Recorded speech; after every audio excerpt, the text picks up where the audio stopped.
Si la plupart des collégiens et des lycéens attendent avec impatience le jour où ils quitteront leur école pour intégrer une université, nous autres enfants de Plainfield comptions constamment le nombre de jours avant que le cinémobile de Mescalune ne revienne en ville.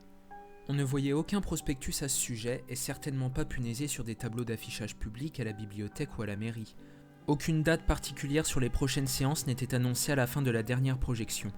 Le cinéma mobile n'avait pas non plus d'horaire précis sur lequel régler notre horloge interne.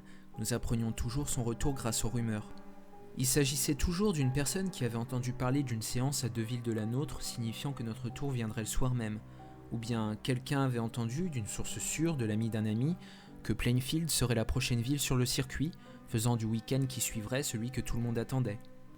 Et assez souvent, une de ces rumeurs était vraie. Nous nous amassions alors dans les champs aux abords de la ville, et là se trouvait M. Mescalune en personne, habillé de son chapeau en lambeaux et de son smoking disparate. Il se tenait souvent dans sa caravane aménagée qui abritait le cinéma le plus rare du monde. Nous entrions par l'arrière de la caravane si nous faisions partie des rares chanceux admis. À l'intérieur, la caravane disposait de plusieurs rangées de chaises pliantes en métal soudées au sol, avec une allée étroite qui s'étirait au milieu. Les sièges faisaient face à un mur austère et blanc sur lequel un projecteur, attaché au plafond, diffusait le film que M. Mescalune avait à nous montrer. Il valait toujours la peine d'être vu, chacun d'entre eux, parce que nous ne pouvions pas en voir de semblables ailleurs. Peut-être que nous ne pouvions pas juger objectivement puisque la ville de Plainfield ne possédait pas de cinéma. Ni de piste de roller, ni de salle d'arcade, ou n'importe quel autre complexe où les enfants se rendent pour se divertir. Nos parents n'étaient pas vraiment fans de ce genre de choses. Malgré tout, bien après que certains d'entre nous ont quitté Plainfield pour des contrées plus vertes et ont vu le genre de film que tout le monde apprécie, nous devions admettre que rien n'était plus excitant que les films de M. Mescalune. Nous ne savions jamais vraiment à quoi nous attendre. Certaines fois, ces films ne faisaient que 10 minutes de long, d'autres pouvaient durer jusqu'à 3 heures. Nous ne pouvions jamais reconnaître les acteurs et actrices qui apparaissaient à l'écran, en partie parce que nous n'avions jamais eu l'occasion d'entendre parler d'une célébrité et de voir grandir un amour pour elle par des magazines People ou des journaux à scandale. Du fait, bien sûr, que tout ce qui n'était pas un cahier de cours nous était confisqué à l'école. Cependant, la principale raison était que M. Mescalune n'employait pas d'acteurs professionnels dans ses films. Peut-être qu'il les choisissait pour leur allure ou pour le son de leur voix. Peut-être que ces castings n'avaient tout simplement pas de logique. Ça n'avait pas d'importance. Les acteurs montraient toujours de réelles émotions dans ces films, peu importe si leur rôle était important ou non. Vous pouviez dire qu'ils donnaient tout ce qu'ils avaient, vous n'auriez pas été blâmé pour avoir pensé qu'ils ne jouaient pas pour de faux. Vous pouviez être sûr d'une chose quand vous vous asseyiez pour regarder un des films de M. Mescalune, un personnage allait mourir. Leur mort n'était pas toujours glorieuse. Bien sûr, il y avait les morts sanglantes, la machette dans le crâne, les 1000 coupures stratégiques à la lame de rasoir, le coup de feu à courte distance. Elle pouvait aussi se faire proprement, ligotée par un personnage masqué par exemple, ou gisant de côté sur une chaise après avoir bu un verre de quelque chose de toxique. Peu importe la méthode, peu importe la créativité dont elle pouvait faire preuve. La mort du film était plus réaliste que vous n'auriez pu l'imaginer, tout comme l'interprétation qui la précédait. Les larmes, les supplications, les cris. C'était pour nous la vertu principale des films de M. Mescalune, leur étonnant réalisme.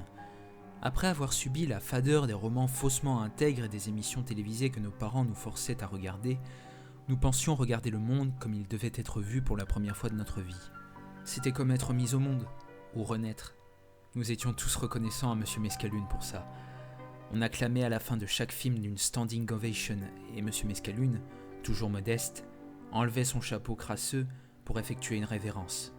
Nous n'avons jamais parlé de M. Mescalune à nos parents, pas seulement parce que cela aurait trahi le fait que nous nous échappions de nos chambres en pleine nuit et que nous violions le couvre-feu imposé, mais nous nous attendions à ce qu'il s'exclame qu'il était le diable en personne, comme il l'avait fait pour nos jeux de cartes à collectionner et nos anthologies fantastiques, et qu'il nous interdise de retourner voir le cinémobile.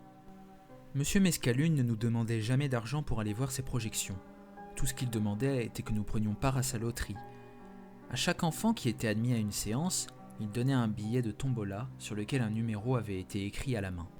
Quand le film était fini et que nos applaudissements résonnaient encore, il fouillait son chapeau et triturait dans l'amas de papier jusqu'à ce que sa main gantée émerge en tenant un des tickets.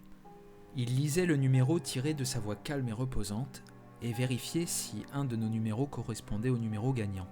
Si personne ne gagnait, il souriait simplement et serrait la main à tous ceux qui restaient pour le remercier du spectacle.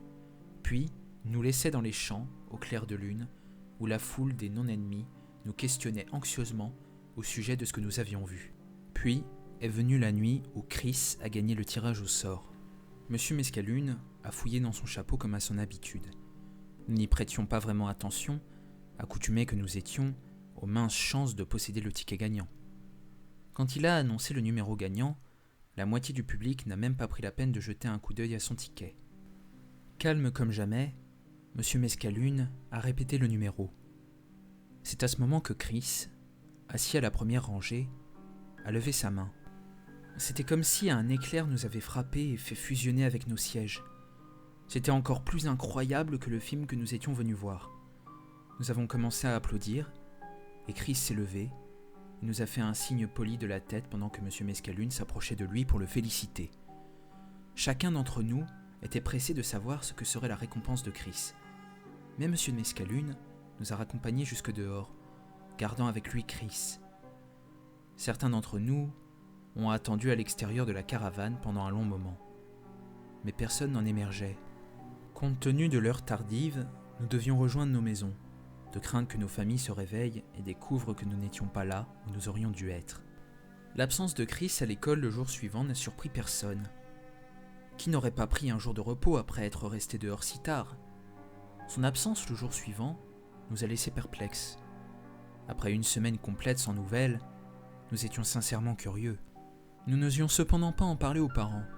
Que serait-il arrivé au cinéma mobile s'ils en avaient entendu parler ? De plus, que serait-il advenu de nous ? Nous n'avons plus jamais aperçu Chris jusqu'au retour du ciné-mobile de Mescalune dans les faubourgs de la ville.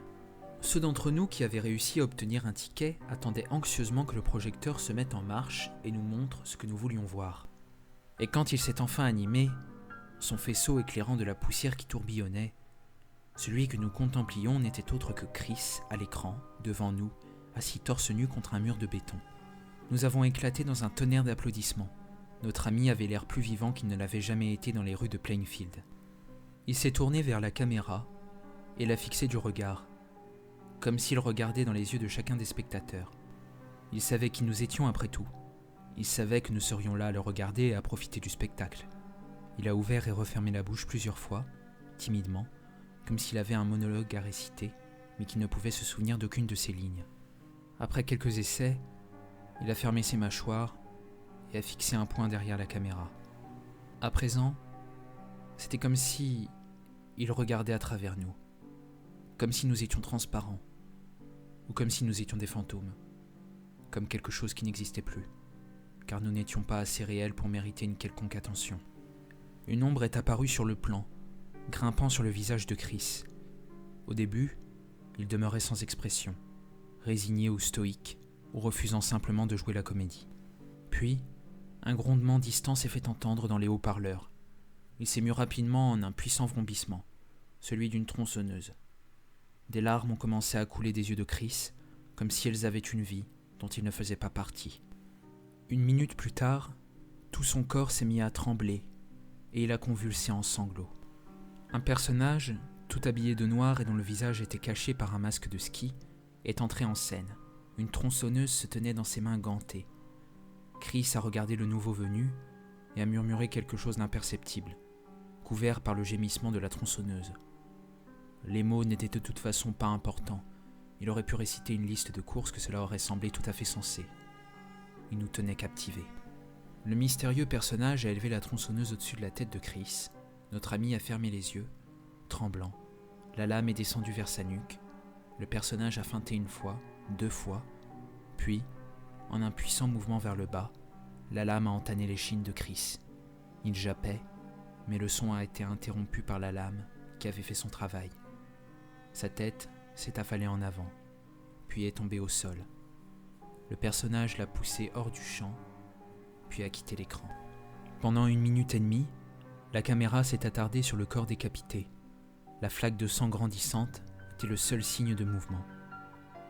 Puis il y eut un écran noir. Nous pouvions sentir l'incompréhension qui planait entre nous. Ce que nous avions vu n'était pas un film ordinaire.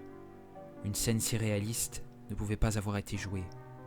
Et lentement, il nous est venu à l'esprit que les débuts de Chris à l'écran n'étaient pas l'exception, mais la règle. Chaque film que nous avions vu au Cinémobile de Mescalune relatait les derniers instants de la vie de quelqu'un. Et nous avons compris le prix que nous avions payé pour être venus les voir. Nous avons mis quelques secondes à chercher la manière de réagir la plus appropriée. Quelqu'un a commencé à applaudir de manière hésitante, et peu après, tout le public s'est joint à lui. Certains ont sifflé, d'autres ont acclamé gaiement. Nous étions tous sur nos pieds dans la minute qui a suivi. Monsieur Mescalune se tenait devant l'écran, saluant le public et prenant son chapeau pour procéder au tirage au sort rituel. Aucun d'entre nous n'a été désigné cette nuit-là. Nous nous sommes éparpillés dans les champs, dans la foule, et avons relayé ce que nous avions appris. Nous avons laissé les nouvelles se disperser entre nous, comme le brouillard. Nous n'en avons pas discuté, parce qu'il n'y avait rien à dire. Chacun y réfléchissait personnellement et silencieusement. Nous nous sommes dispersés. Toutes les étoiles dans le ciel brillaient intensément, tandis que nous marchions vers nos maisons. Depuis Chris, et même au bout de toutes ces années, personne n'a plus jamais tiré le numéro gagnant. Mais cette nuit pourrait toujours arriver. Car même si nous connaissions le grand secret du Cinémobile de Mescalune, nous n'avons jamais manqué une seule séance. Et la foule qui s'amasse dans les champs de la ville pour tenter de voir un de ces films est toujours plus grande à chaque fois qu'il nous rend visite.